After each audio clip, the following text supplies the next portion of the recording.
The first time it happened, Alara thought she was dreaming. A glass of water, left on the far side of her nightstand, had slid smoothly into her waiting hand without her moving a muscle. She was 7 years old. Her parents called it an overactive imagination. By 15, she knew it was real. She called it the push. It wasn't just moving things, it was an extension of her will, a silent, invisible muscle she could flex. A book levitating from a high shelf, a door clicking shut from across the room, a falling vase arrested in midair. She practiced in secret, her bedroom a laboratory for the impossible. She learned its rules. The push required focus, and great weight demanded great strain, a psychic toll that left her with migraines that felt like ice picks behind her eyes. She learned its greatest rule alone: never, ever let anyone know. Now, at 24, Alara worked as a conservator at the Sterling Museum of Antiquities. It was the perfect cover. Who would suspect the quiet woman restoring ancient pottery of being able to shatter it with a thought? Tonight, she was working late, meticulously readhering a flake of gold leaf to a 15th century reliquary. The museum was a cathedral of silence, its vast halls empty, the only light a warm pool from her angled lamp. She was alone. Or so she thought. The first sign was a pressure change, a subtle wrongness in the air that raised the hairs on her arms.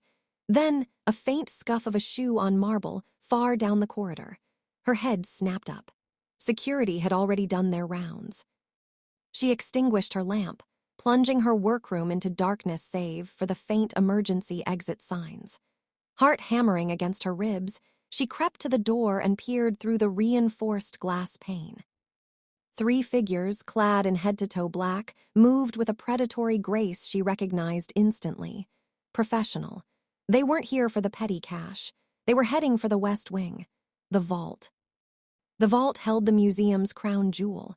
The orb of Lysandra, a flawless celestial sapphire the size of a grapefruit, said to be the heart of a fallen star.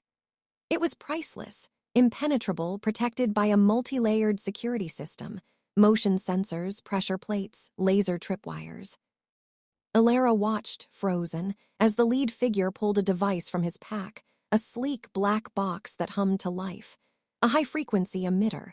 The museum's lights flickered and died, plunging everything into absolute blackness. The backup generators groaned but didn't kick in. They'd fried the entire grid. This was it. She could hide, call the police and wait, be the good, quiet, rule-following Alara. But as she saw the lead thief place a shaped charge on the vault's titanium door, something in her rebelled. This was her sanctuary. These artifacts were her silent friends. They couldn't just be taken. No. The decision was a key turning in a lock deep inside her. A calm fury settled over her. The thieves never saw her coming. She moved through the darkness not as a woman, but as a shadow, her perception extending through the push, feeling the space around her like a bat uses sonar. The first thief was priming the charge. Alara focused, not on him, but on the heavy, bronze statue of a Greek warrior beside the vault door. With a mental shove that made her vision blur, she sent it toppling. It crashed down with a deafening clang, missing the man by inches. He yelled, stumbling back, his flashlight beam cutting wildly through the dark. "Who's there?" he snarled, pulling a pistol. Alara didn't answer. She was already moving. She found a case of ancient Roman coins. With a flick of her mind, she sent 1,000 gold ore asterisk flying like shrapnel, a blinding, metallic swarm that pinged off their body armor and forced them to cover their faces. "It's her, the night guard," one shouted, firing blindly into the darkness. The bullet sparked off a display case inches from Alara's head. Panic threatened to choke her. She was a conservator, not a soldier. She couldn't fight guns. Then she remembered the wiring. The main power was out, but the emergency systems had their own isolated, hardened circuits. And the most sensitive emergency system was right above the vault. The deluge system, designed to flood the room with fire-suppressant foam in case of a blaze. She focused, pushing her awareness upward, through the ceiling tiles. She found the network of PVC pipes and the fragile glass bulbs of the thermal sensors. She didn't need heat. She just needed pressure. Gritting her teeth, she pushed asterisk. Not a shove, but a precise, immense compression of the air inside one single pipe. Pop. The sound was small, but the effect was instantaneous. A torrent of thick, white, chemical foam erupted from the sprinkler heads, drenching the thieves, blinding them, clogging their weapons. They cursed, stumbling and slipping in the sudden blizzard. The lead thief, however, was undeterred. He fought through the foam, slapped the primer on his charge, and dove for cover. Fire in the hole. The explosion was concussive, a flash of light and a roar that shattered display cases down the hall. The vault door groaned, buckled, and swung inward. He was in. Alara acted on pure instinct. As he reached for the orb, glowing with an ethereal blue light on its pedestal, she pushed with everything she had. Not at him, at the air itself. She created a wall of solid force between the thief and the orb. He ran into it face first, rebounding as if he'd hit a brick wall. He staggered back, nose bleeding, confusion and rage twisting his features.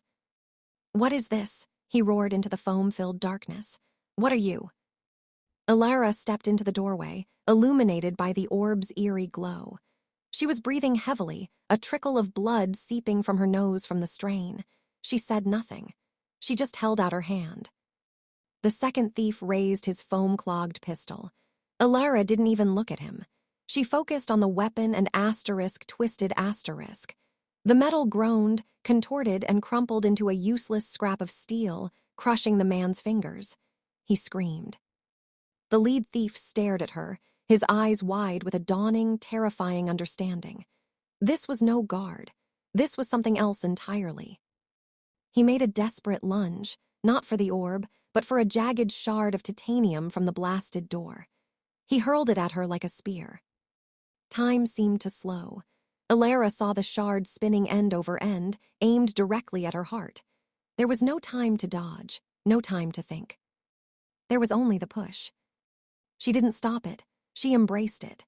She reached out with her mind and touched the shard's trajectory, feeling its momentum, its mass, its deadly intent. And with a thought so pure it was like a single, clear note in the chaos, she changed it. The shard halted, quivering in the air an inch from her chest. It hung there for a breathtaking moment, defying the laws of everything. Then, with a subtle flick of her finger, Alara sent it spinning away to clatter harmlessly against the wall. The lead thief stood frozen, all fight gone, replaced by primal fear. He was looking at a god. Sirens wailed in the distance. Red and blue lights strobed through the museum's high windows. The police were here. The two other thieves were already scrambling to escape. The leader took one last, long look at Alara, at the impossible power shimmering in the air around her, and then he too turned and fled into the darkness. Alara stood alone in the wreckage, the foam still falling like snow, the orb of Lysandra poolsing safely behind her. She was exhausted, her head screaming in agony, her body trembling. But she was also, for the first time in her life, not afraid. The silence she had cultivated for protection was broken. Her secret was out, at least to those men. But as she looked at the shard of metal on the floor, the one that should have killed her, she felt not fear, but a thrilling, terrifying sense of power. She had spent a lifetime holding back. Tonight she had finally let go, and she had never felt more alive. The world of shadows was over. Her story was just beginning.